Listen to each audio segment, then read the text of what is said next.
Luto po tayo ng chicken feet adobo. Ayan yung ating paanang manok.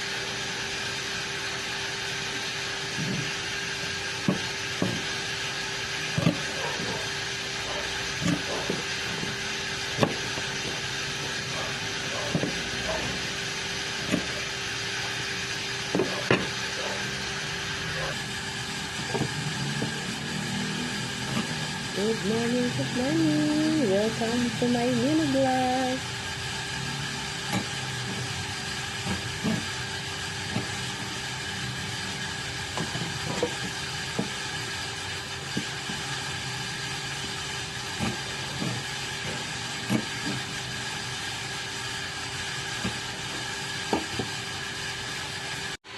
Yan na po yung aking paa. Yan. Chicken feet, nilagyan ko na po siya ng sibuyas at bawang. Pino po yung bawang. Then ketchup.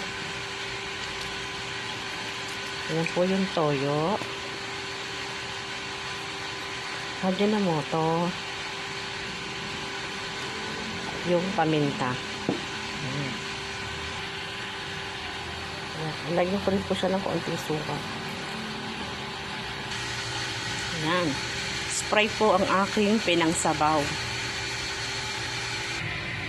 Ayan, pagkagisa, ayan, nilagay ko na po yung chicken feet. Sa pressure cooker ko po siya iluluto. Ayan. Mga 1 hour, okay na po yan. Malambot na po. Pati po yung buto niya lumambot. Ayan, kahapon po ay may natira akong kapirasong pork. Kaya ayan, sinama ko na siyang i-adobo sa paanang manok. Ayan. Ayan, luto na po ang aking chicken feet adobo. Ayan, kain po tayo. Malambot po yan kasi sa pressure cooker ko siya na niluto. Follow for more, like and share. Thanks for watching. Bye.